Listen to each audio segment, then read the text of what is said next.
Para mais uma noite à luz da doutrina espírita. E esta noite nós vamos falar sobre um tema, a estranha moral. Mas antes disso eu queria perguntar, tem alguém aqui pela primeira vez na casa espírita, na casa de Milanês? Seja bem-vindo, que Jesus traga o conforto e o esclarecimento que você veio buscar. Para que a gente possa caminhar cada dia mais firme, mais forte, de bom ânimo. Nós estamos aguardando o nosso palestrante, que está chegando, está no caminho, está um pouquinho atrasadinho, mas vai estar tudo certinho. Ok? Então vamos, primeiramente, relaxar um pouquinho, deixar um pouquinho as preocupações de lado, aquela agitação do dia a dia, para que a gente comece a entrar em sintonia com o mais alto, principalmente nesse ambiente criado com muito carinho, com muito amor pelos irmãos mais altos, pela equipe de Jesus, de Milanês. Vamos receber essa noite, para nos ajudar a tratar as nossas necessidades, para nos ajudar a tratar os nossos males morais e nos fortalecer. Eu queria convidar a todos vocês a me acompanhar numa prece, rogando a Jesus, o Divino Mestre, o irmão maior, toda a amparo necessária para que essa tarefa possa se desenvolver a mais perfeita sintonia e tranquilidade. Ó divino e amado Mestre Jesus Cristo, companheiro fiel de todas as horas, aqui nos encontramos, Jesus, novamente, eternos pedintes que somos, rogando-te amparo, Jesus, proteção, esclarecimento bendito, para a realização de mais essa tarefa, para que em teu nome, Jesus, possamos nos esclarecer, possamos nos tornar seres melhores, mais conscientes das nossas responsabilidades perante o nosso próximo e perante a vida.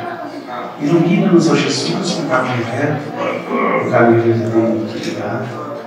Envolve o nosso palestrante na noite, para que ele possa encontrar as palavras certas, para que toque os nossos corações e mentes, plantando a sementinha tão necessária à forma íntima.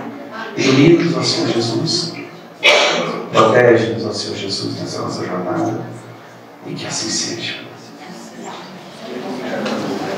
Você usa o palestrante na doutora Renata.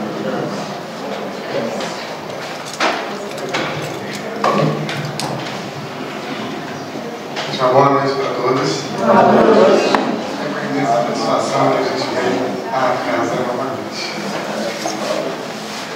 O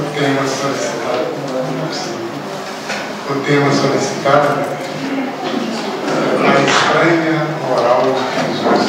Olha que legal, né?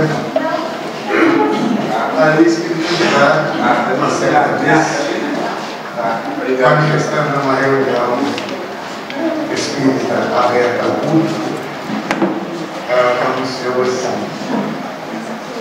não vim aqui trazer a paz,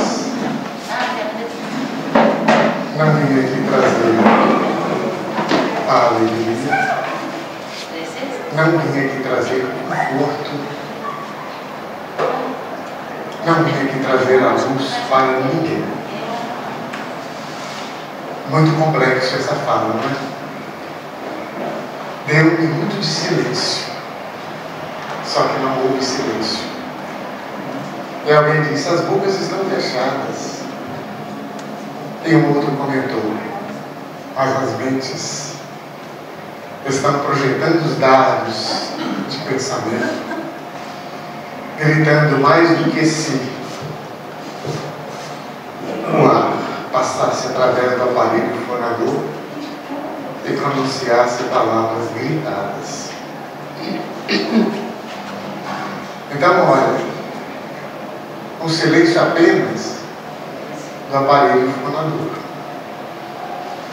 mas a gritaria, o alarde, a censura era geral. Passado esse minuto e esta observação, o palestrante, intuído pelo mentor espiritual, proferiu o seguinte: realmente, não viemos trazer nem paz, nem luz, nem outros adjetivos de boa conduta para ninguém.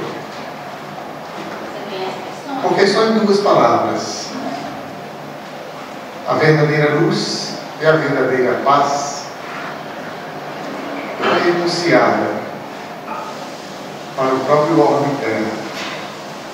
E a verdadeira luz e a verdadeira paz esteve, está e sempre estará para todos aqueles que se dignarem a adentrar nesta luz e nesta paz proposta pelo Cristo, o Filho de Deus.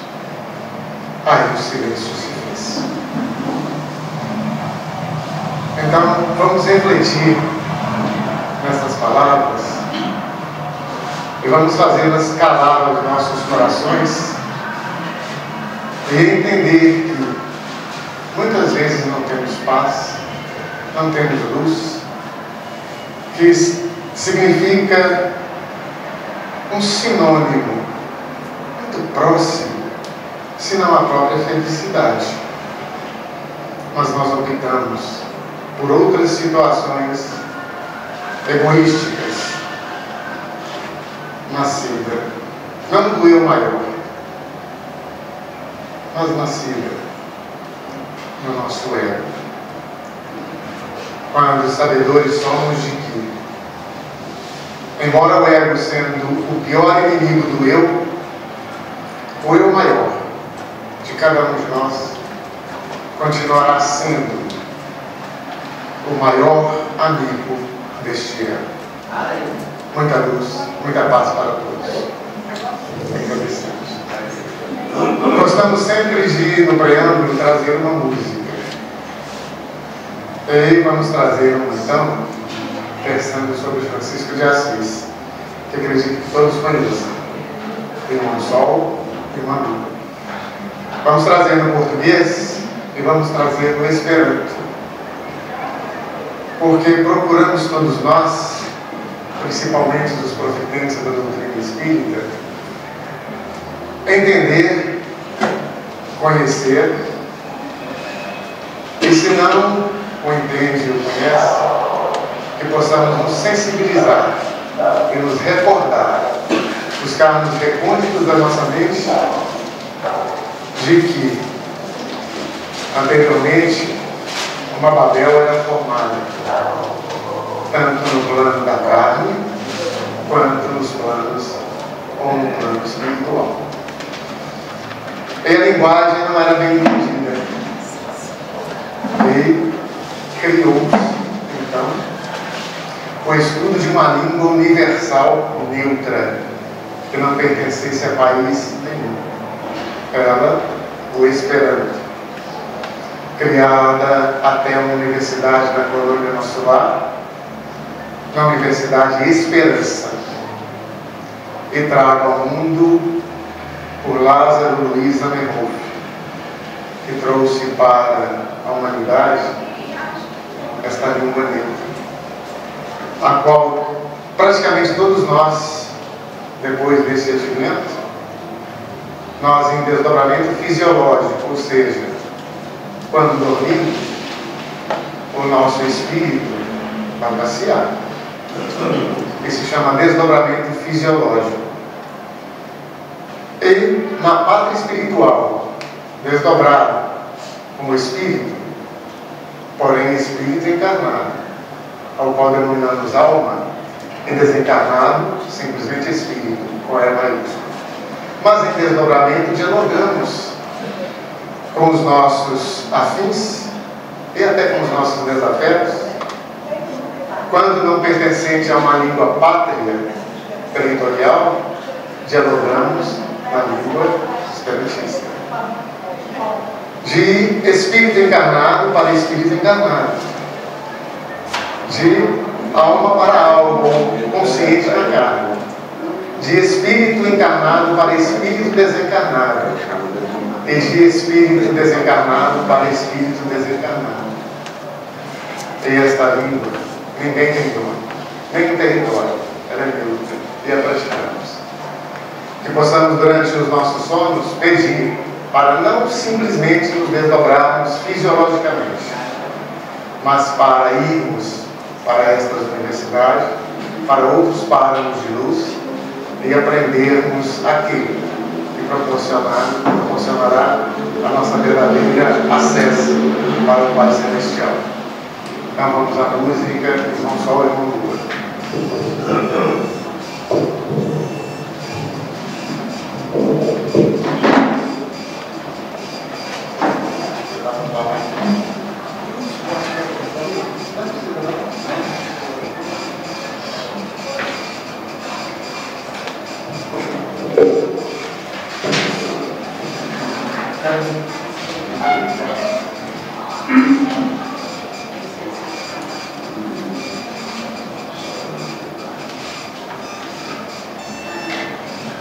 Todos conhecem, né? Francisco de Assis, é um outro hino que a gente chama hino Francisco de Assis, né? E achamos que as palavras sobre Francisco de Assis, muito pelo contrário, são os escritos que Francisco de Assis, como reencarnação nesta época do Povereiro de Assis, da reencarnação de João Evangelista. Nas palavras do Francisco de Assis, são palavras de Jesus, onde foi trocada apenas uma palavra: é dando que recebemos. Na realidade, é doando que recebemos. Porque dar é fácil, são das coisas materiais, mas doar é si próprio, é auxílio ao irmão.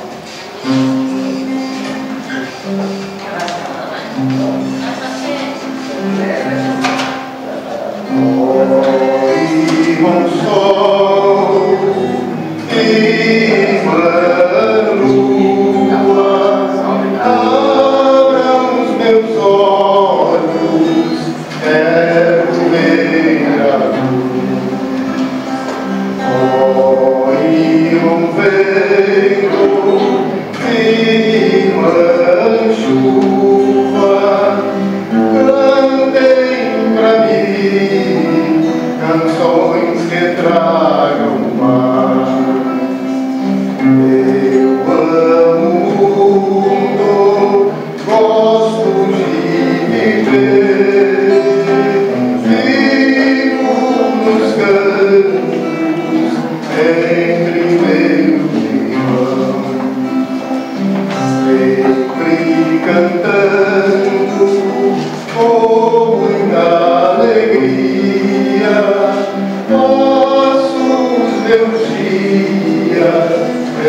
simplesmente reescreveram o que estava escrito de traduções.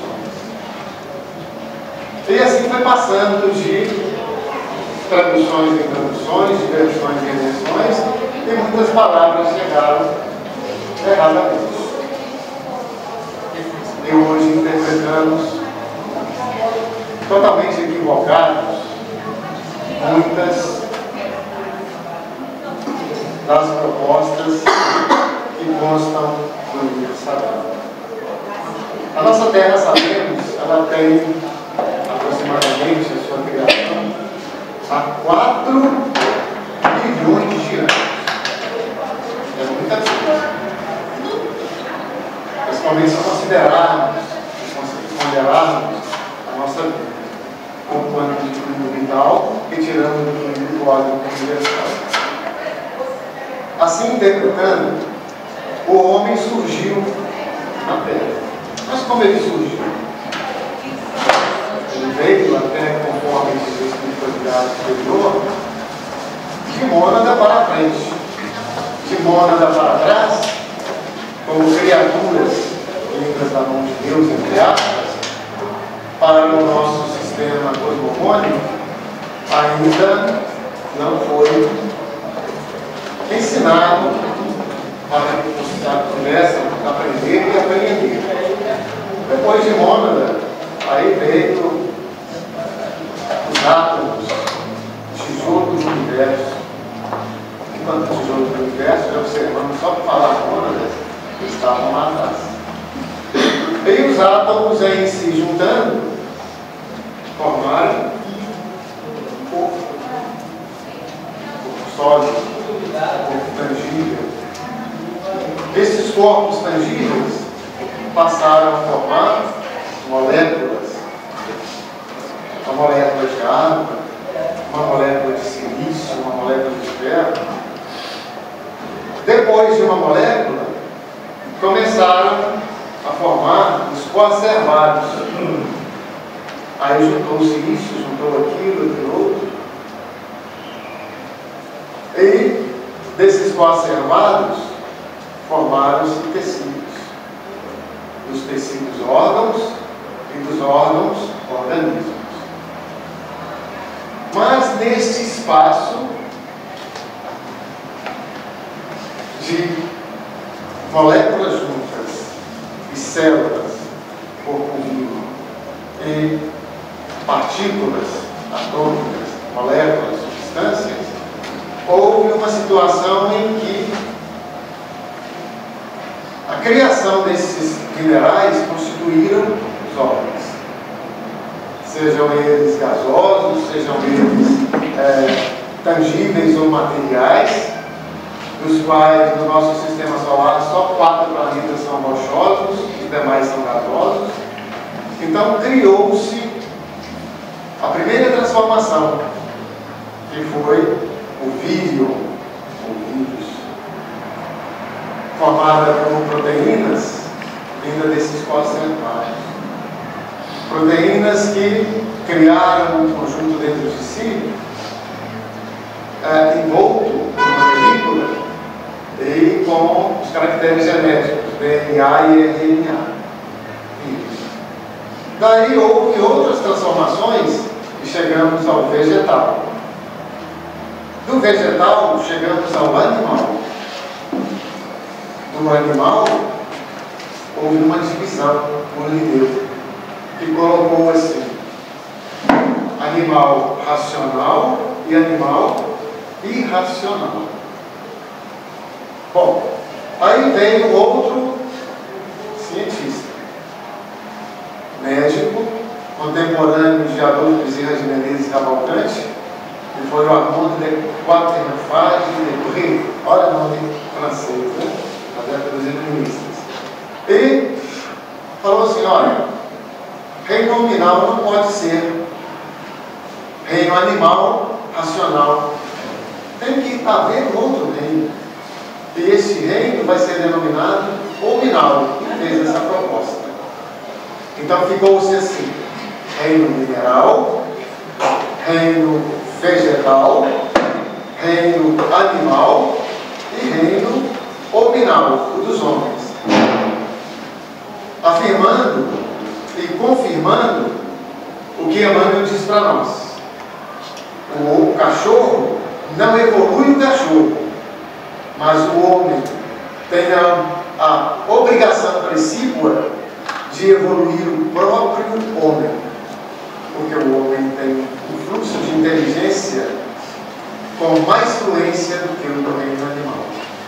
E não poderia o homem simplesmente envelhecer e deixar com que sobrepujasse o que os outros impunham, e impõem ainda, por aceitarmos como verdades o que é uma verdade. Esquecidos daquele que nos disse assim: conheceis verdade, verdade liberta.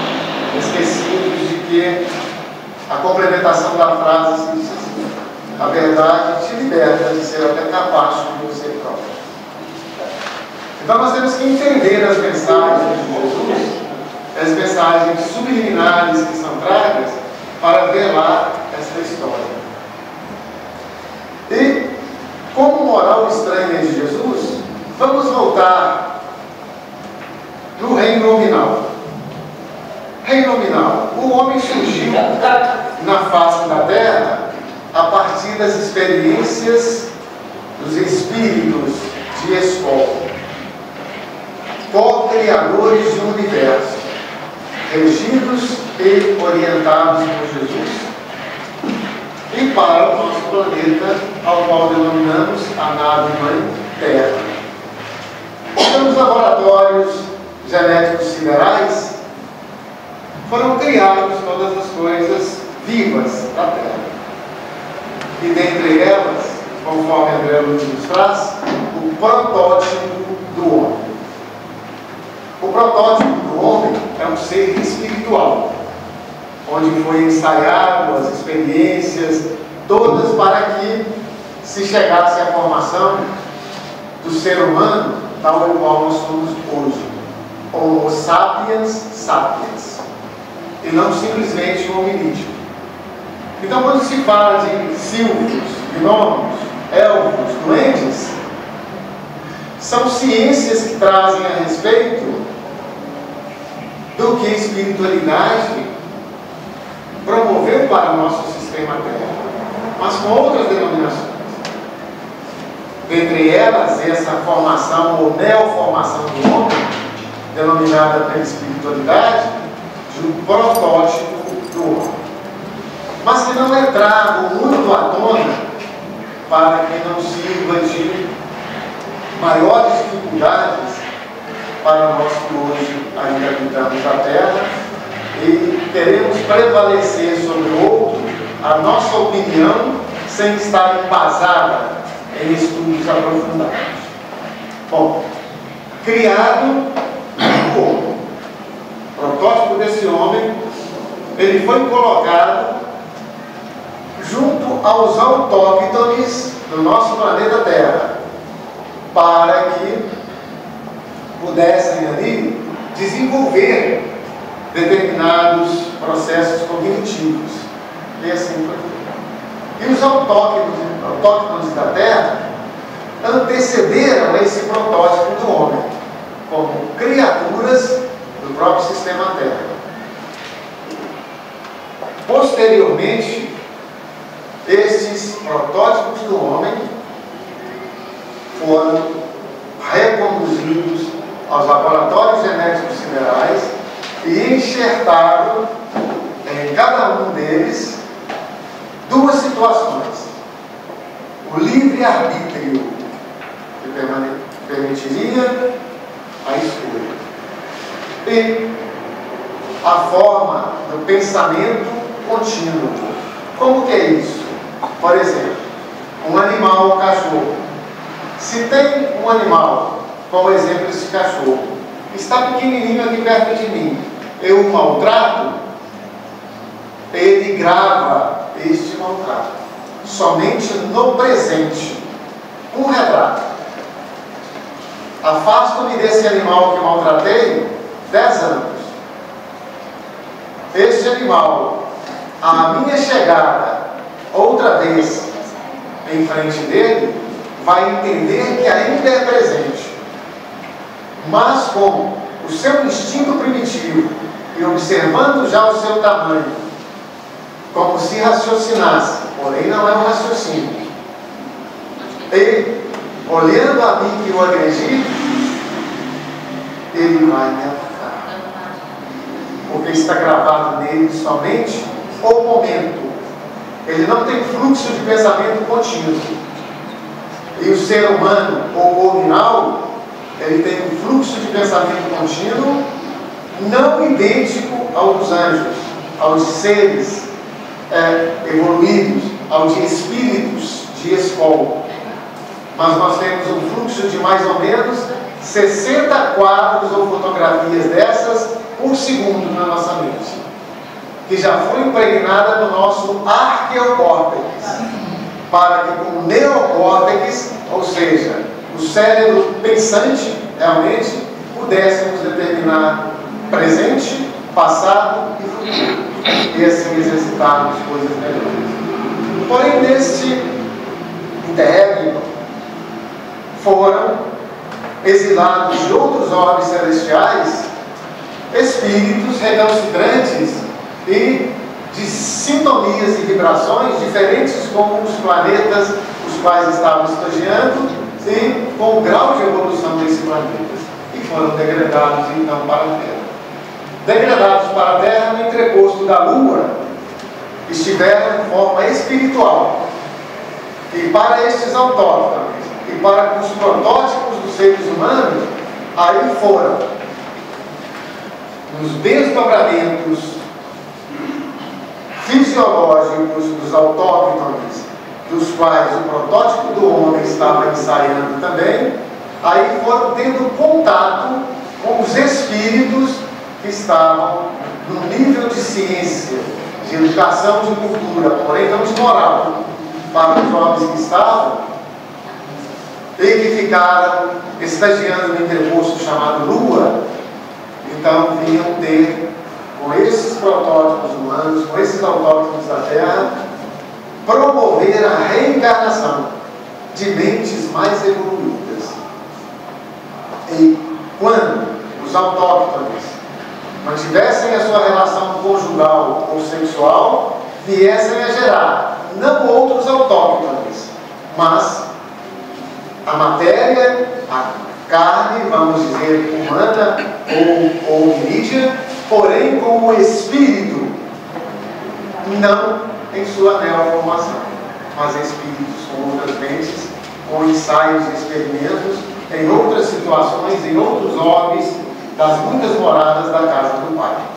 Bom, aí já entendemos uma etapa. E mistura autóctones e estes exilados de outros orbes celestiais, a convivência acontecia. E em a convivência acontecendo, por volta de mais ou menos 6.000 anos antes de Cristo, aí vieram os primeiros homens da Terra, Homo erectus, ou aqueles que já caminhavam na bipedestação, ou seja, sobre 2 pés, e os 2 apêndices apreensivos, ou de apreensão, que são os braços, já segurando as coisas. Seguindo a isso, foi observado a comunidade. Havia necessidade de um conviver com o outro para gerar. E esses ensinamentos vieram destes outros planos espirituais superiores. Porém, como a maioria ainda eram primitivos, o que acontecia? A primeira necessidade, qual era? A de subsistir ou alimentar-se. E começaram a alimentar, então, primeiramente observando os animais. Depois adequando cada coisa à mente que fosse desabrochando desses outros espíritos de maior envergadura de conhecimento técnico científico, aí foram absorvendo essas situações. Porém, para cada encarnação, o Pai Celestial consentiu uma das situações que se chama egoísmo. Porém, com uma advertência: é permitido a todos esses seres reencarnantes, autóctones ou não, que tenham em elevado sentimento o egoísmo para poder manter-se vivo. E à medida em que forem entendendo que um precise do outro, que um deve ajudar o outro como ser nominal, é preciso e necessário de que este egoísmo decresça e o amor cresça. Porque a minha assinatura em cada uma das criaturas se chama amor.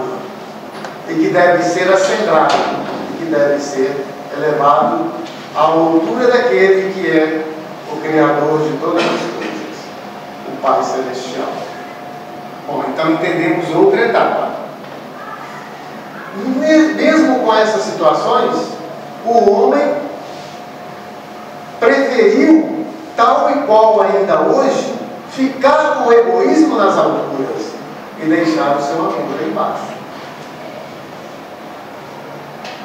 Porém, com o passar do tempo, houve as necessidades de formação de família, da sexualidade, onde o sexo não é o amor, mas o sexo conduz ao amor. Palavras de Emmanuel. E aí, inteirando-se disso, formou-se um egoísmo mais nucleado da família, onde os genitores protegiam as suas crianças, no caso, os filhos humanos, fossem eles autóctones ou já com outros espíritos a habitar corpos materiais. E diante desta situação, foram se criando então a necessidade de abranger mais esta comunidade intrapessoal, que era o núcleo familiar, para uma comunidade maior, para se proteger mais. Em protegendo-se mais, criou outras sociedades mais amplas. Só que o egoísmo voltou a agraçar. Porque uns tinham mais do que os outros. Uns conheciam mais do que os outros. E no campo da cultura, que foi a primeira a ser implantada, plantar daquelas plantas que fossem comestíveis, as suas folhas, os seus galhos, os seus frutos, em observação dos animais. Então havia necessidade de proteger aquelas plantações que são os autótrofos, enquanto que os humanos e os animais, heterótrofos, precisam de se alimentar de outros. Se não existissem as plantas conforme o plano de Deus, na criação dos homens, não existiria para a carne humana a sua sustentação.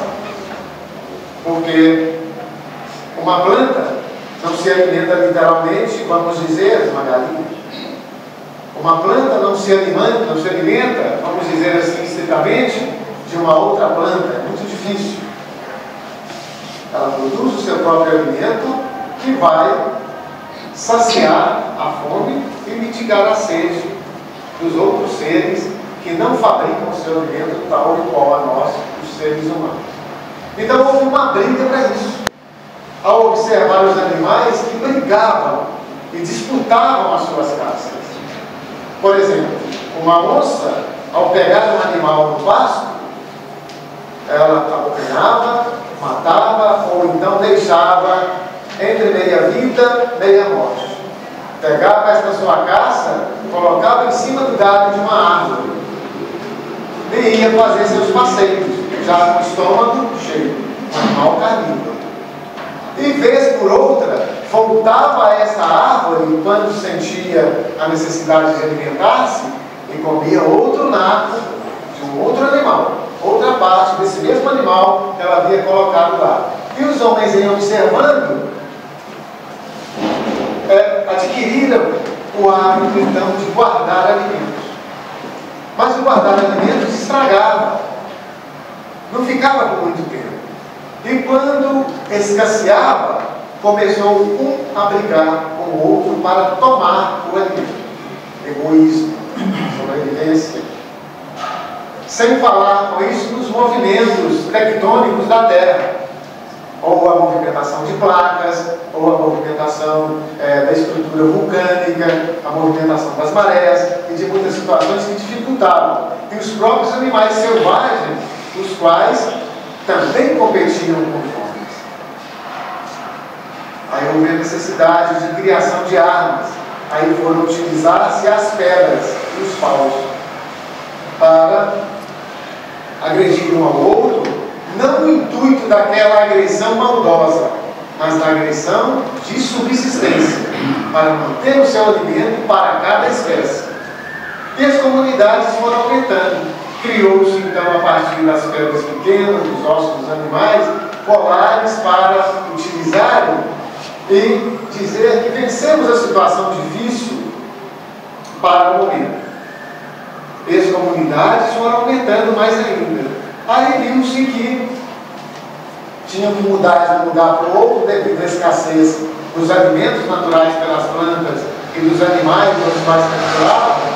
Houve a necessidade também de fazer as suas roupas perante o frio, perante as intempéries, e preocupar-se também quando acabava aquela alimentação naquele lugar. Então teriam que ir para outro lugar. E quando o outro lugar tinham a caça, tinham a fauna e a flora repletas, e eles não conseguiam alimentar-se delas porque o outro estava defendendo o território, começaram-se as brigas.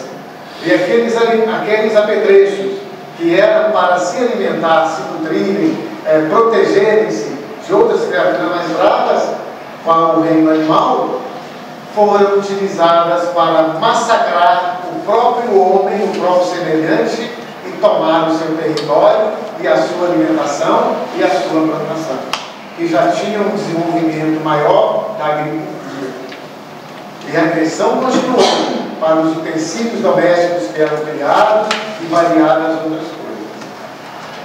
Posteriormente a isso, aproximadamente já 400 anos antes do advento do Cristo na Terra, a barbárie era muita, a matança era muita, os objetivos já eram outros, já era porque passou para a idade do ferro, para a idade do bronze, para a idade do ouro e de pedras preciosas. Então era apoderar-se destas situações e aniquilar o semelhante ser humano. 400 anos antes de Cristo, já havia os precursores do Cristo na face da terra, tal e qual anteriormente os autóctones. E a competição era tão acirrada. Autóctones são criaturas do próprio ambiente, aqueles que estão ainda numa gradação primitiva. E para que se evoluísse o primitivo, aí vieram outras mentes e outros homens que já estavam em outro patamar evolutivo do seu planeta, da sua Terra, para enxergar também conhecimento. Então, o autóctone é uma criatura do local, né? Diferentes do ser nominal Homo sapiens sapiens como nós. Então vieram na época Homo sapiens, depois para nós sapiens sapiens. Pois não. Então, nesta situação de guerrilha e guerrilha, começaram a querer fazer o outro trabalhar para si próprio. Escravidão. E o patriarcado, muitas vezes cruel, e matavam por tudo isso. E Aristóteles e mais outros grandes filósofos da humanidade, orientando que o respeito era necessário, o moral era necessário, que era o código de uma região, de um povo, tinha que ser respeitado, mas que deveria se acendrar ou dilatar o seu moral, que é saber o que é certo e o que está errado, é a prática do livre-arbítrio. Eu posso, mas não devo. É errado. Isso é moral. Isso é, aliás, ética, que é diferente de moral. Moral é o comportamento de um local. E ética é aquilo que foi plantado em nós pelo Criador, sabendo o que é certo e o que é errado. Porque a lei dele está contida em nós dessa assinatura que se chama amor. E houve o advento então do Cristo Jesus, que para esta época já estava predestinado a vir para alavancar essa transição, porque existiam aqueles que, vendo a situação difícil, precisavam de suporte, de um apoio, de alguém que fosse imperativo no seu falar, mas com muito amor. E esse homem foi Jesus, e promoveu a transição da humanidade. E aí temos no Livro dos Espíritos o que fala sobre a estranha moral de Jesus. Se o homem era muito egoísta, muito mandrião, desrespeitador da vida alheia e tudo mais, a moral que Jesus trouxe era estranha a este grupo. E não a esse grupo humano na face da terra. E não como nós, ao lermos e adquirirmos culturas de outras religiosidades, a gente interpreta que Jesus estava louco, que Jesus falou coisas arbitrárias e tudo mais, conquanto não. Aí onde disse isso? Odiar pai e mãe. Olha o que Jesus falou. Odiar pai e mãe. Então, se alguém vem a mim e não odeia seu pai, sua mãe, sua mulher, seus filhos, seus irmãos e suas irmãs, e mesmo a sua própria vida, não pode ser meu discípulo. E todo aquele que não carrega sua cruz e não me segue, também não pode ser meu discípulo. Assim, todo aquele que dentre vós não renuncia a tudo que tem, não pode ser meu discípulo. Como que entender? A palavra odiar nessa frase remete-nos a Jesus. Como que Jesus, aquele ordeiro, aquele de mansuetude, fala a respeito disso e depois fala em odiar? E nós agarramos de uma maneira errada e entendemos esta frase. Até mesmo os espíritas. Então a palavra odiar para a época, ela não tinha o contexto que tem hoje, devido às muitas traduções. Ela significava amar menos, no hebraico, no aramaico, no grego. Mas não na nossa língua. Não em outras línguas que têm na atualidade. E como os copistas simplesmente copiaram a Bíblia, ficou difícil. Então deixar pai e mãe é exemplo. Quantos de nós aqui não viemos às escondidas? Às vezes, há aqueles que vieram às escondidas. Não somente nós, os encarnados, mas desencarnados a essa reunião também, comparecem às escondidas de outros. Então vamos, pela seguinte proposta do filho: aquele que amar menos o seu pai, ou aquele que manda, a sua mãe, ou seu irmão, aquele que se coloca uma algema. Então vamos amar menos a estes e amar mais aquilo que é muito mais importante para nós, que é a nossa elevação espiritual. Não que eu deixe de amar meu pai, minha mãe, meu irmão, e por aí vai, mas que eu dê mais valia à minha ascensão espiritual, à minha experiência. Então eu saio, não preciso de importunar ninguém, saio tranquilamente, sem dar, vamos dizer, satisfação nenhuma, e vou para o que é mais importante. Retorno para esse convívio, para um bom convívio. Eu não deixei meu pai nem minha mãe. Eu simplesmente afastei um pouco e retornei para ir primeiro suportando-os, mas para depois amar. Para que eu tenha condição, com a minha experiência do aprendido, com o exemplo, arrastar essas multidões que estão sem a atuação do novo cérebro ou neocórtex ao qual nos foi implantado. Quando fala deixar aos mortos os cuidados de enterrar os seus mortos, Jesus não quis dizer que o filho não fosse enterrar o pai, ou o amigo não fosse enterrar o amigo. Jesus quis dizer o seguinte: aquele que não tem ainda compreensão, que somente passa pela vida, esse é entendido como morto. Na época de Jesus na face da terra. Jesus, depois, na frase seguinte, disse o seguinte. Na frase seguinte, olha para o Leonardo. Na frase seguinte, falou assim para a complementação da frase: ide e enterrai os vossos cadáveres. É diferente de mortos. Morto, não símbolo para chegar no simbolizado. Não está nem aí para a vida. Simplesmente aconteceu, vou lá e faço, e cumpro a cerimônia e pronto. Mas quando é para enterrar os cadáveres, vai e cumpre o que é correto. E guarda dele, como muitos guardam uma lembrança, uma veste, uma joia, ou um livro, ou qualquer outra coisa, guarda deles a lembrança dos bons momentos. Isso que Jesus falou. E muitos não têm uma Bíblia tão amplamente traduzida. Então a gente tem que acordar e realmente ajudar. E, finalmente, em algumas outras explicações, fala que Jesus veio trazer a espada da divisão. Ele não veio para unir, mas para dividir. Como que Jesus veio trazer uma espada? Símbolo. Para dividir? Símbolo também. Para chegarmos a um simbolizado, onde a espada deve ser voltada para nós mesmos e cortarmos os nossos penduricários de adjetivos negativos, para que tenhamos adjetivos positivos: bondade, resiliência, amor, cultura, auxílio ao próximo.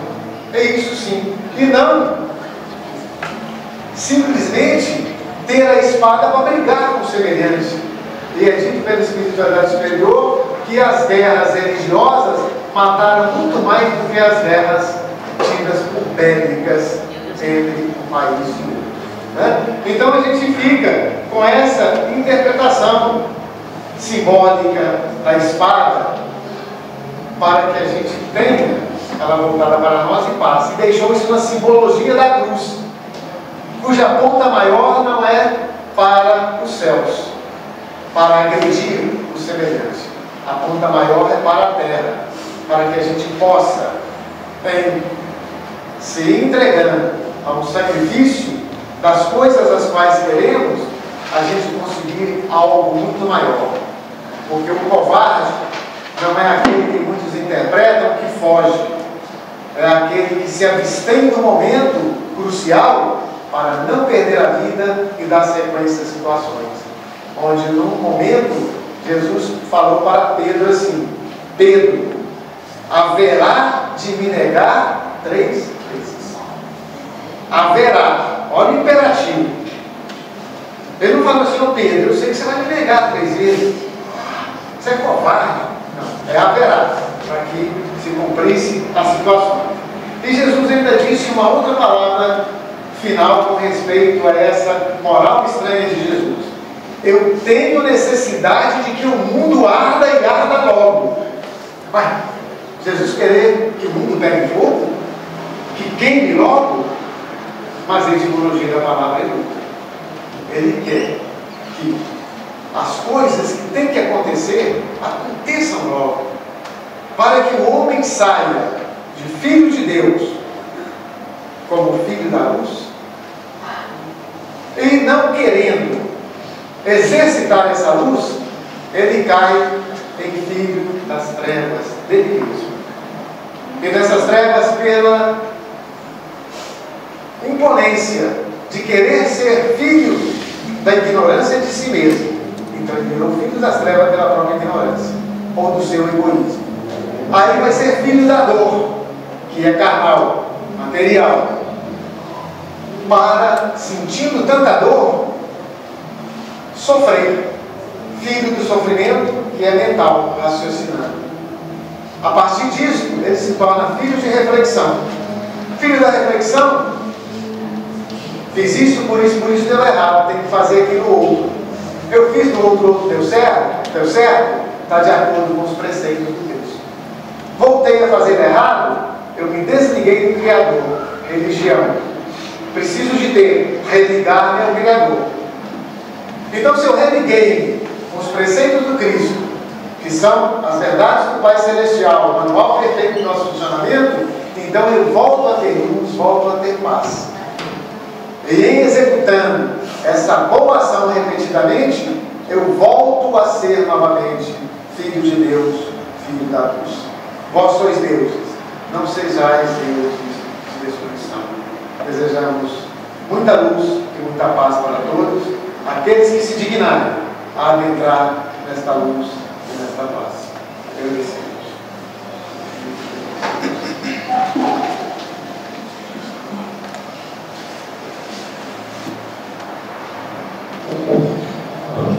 Nós é que agradecemos. Dá para pensar um pouquinho? Dá para dormir com os barulhos no ouvido? Pode mais, né? Uma explanação veio da evolução do planeta com uma maneira assim bem suave, bem objetiva e bem tranquila, respeitando os nossos limites, as nossas capacidades, mas nos trazendo uma percepção mais dilatada sobre o assunto. Mas, como na doutrina espírita, o assunto não se encerra aqui. Cabe estudos, cabe várias leituras para buscar efetivamente maiores esclarecimentos. Meus irmãos, vamos aproximando ao final da reunião. Aqueles que ao final da reunião desejarem tomar um passe, por favor, formem na fila direita e pedindo a caridade do silêncio. Eu vou convidar todos vocês a nos acompanhar numa prece de agradecimento por essa bênção maravilhosa que foi a tarefa da noite. O divino e amado Mestre Jesus Cristo, irmão querido, irmão maior, agradecemos pela bênção maior, pela oportunidade maravilhosa desse estudo bendito, Jesus, desse estudo que esclarece, que liberta os nossos corações ainda tão endurecidos por N vícios, Senhor Jesus. Ó Jesus, rogamos por aqueles que passam por provas maiores ainda do que as nossas, que se encontram em tamanho desespero e desalento, que são incapazes de formular o pedido de uma prece. Ilumina-nos, Jesus, estende suas mãos misericordiosas a todas as ovelhas desgarradas. Como mesmo disseste, nenhuma ovelha será perdida. Ilumina-nos, ó Jesus, esse momento de tanta transformação do orbe, para que possamos passar com maturidade, com equilíbrio e serenidade. Protege, Jesus, esclarece, Jesus, defende, Jesus, e fica conosco, e que assim seja. Meus irmãos, paz profunda a todos. Nós vamos equilibrar a palhinha. Mesmo que eu ensine a doutrina, corpo luz divina, com toda a imensidão. Mesmo que eu fale de Deus que é nos conduz aos braços de Maria. Mesmo que eu faça tudo isso, eu assumo o compromisso de ajudar ao irmão. Mesmo que eu faça a caridade, se eu não tiver amor, nada adianta. Mesmo que eu faça